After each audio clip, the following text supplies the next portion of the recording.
So my name is Jo Paladino. I'm a palliative care physician and researcher at the Serious Illness Care Program, Ariadne Labs in Boston. And our mission, if I could sum it up in one sentence, is for high quality conversations about patients' values and goals to be the standard of care for every patient, no matter whether they have access to palliative care and no matter by whom or where they receive care. That's great. And so this work is really personal for me, so that's actually a photo of me. So about 7 years ago, when I was in palliative care fellowship, about 7 months in, I was diagnosed with leukemia. And I was seeing patients in the morning, and then I was admitted with leukemia at night. Wow. And I was out sick for 2.5 years. And the first year I was very sick, hospitalized multiple times. And I really experienced both ends of the communication spectrum, really attentive communication that transformed even scary experiences for myself and my family, and communication that left me at times feeling abandoned and overwhelmed.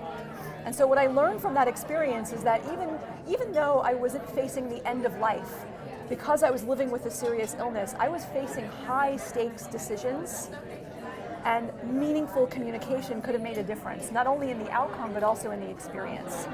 And so for me, the mission of Ariadne Labs to make conversations the standard of care for every patient really resonated with me. And so that's really what led me and catalyzed the work in that area. And so for the last few years, I've had the privilege of partnering with teams and leaders, many of whom are palliative care, at other systems throughout the country that are trying to achieve this vision of high quality communication even for non-palliative care patients. Okay. And we're all doing this by putting multiple strategies in place. So training efforts for clinicians of all disciplines and specialties, coaching, EHR changes to make the conversations accessible in the EHR when they do happen and measurable, incentive structures, leadership support. And what we're finding is that some of these efforts are succeeding in bolstering conversations, and others are actually really struggling to get it off the ground. And the question is why? So that's really the question that frames my project. Okay. And so as we've been really thinking about scaling palliative care practices, namely serious illness conversations, to clinicians beyond our own specialty, these are some of the examples of quotes that we hear on the front lines. So a clinician who says, these are touchy-feely conversations. We need patients to fill out a MOLST, not have a conversation. Yikes. Others say, why can't palliative care do these conversations? So there's this feeling that this isn't my job anymore, let's have palliative care do it. I'm handing it off. Exactly. Other places where it's just going so smoothly. There's leadership support, peers are doing it, and I don't even have to do anything.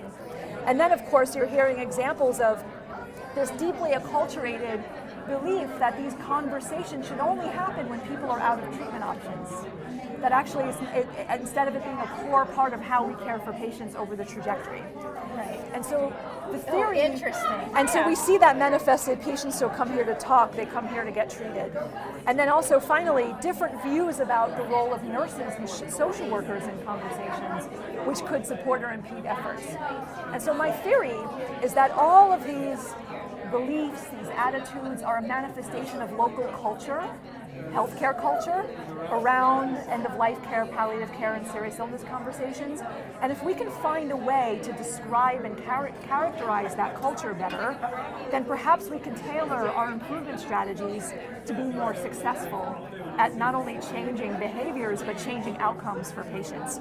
So to give you a concrete example, if we're trying to implement these conversations in a cardiology clinic, and you find out that the cardiology clinicians don't even think that conversations are important, that it's not a clinical intervention, then a skills training may not be the best approach as a starting point for that group. Sure.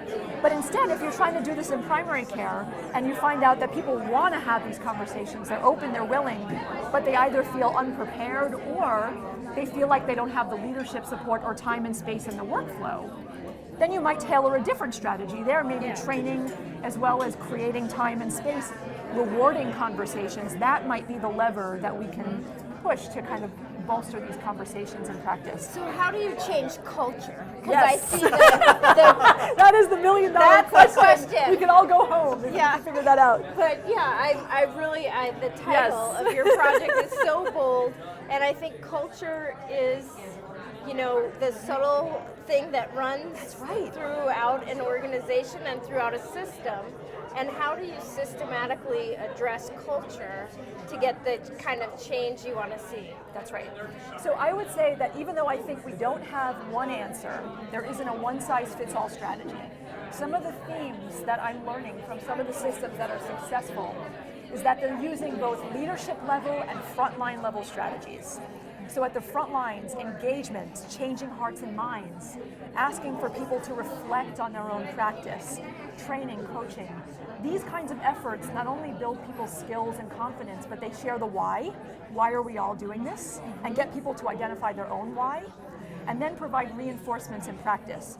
But if you do all of those things, and you don't have structural changes like EHR changes that can capture the conversations, measures that really make it visible whether we're actually having improvement or not, leadership, outspoken leadership support, then without both at the same time, it's really hard to do true culture To make change.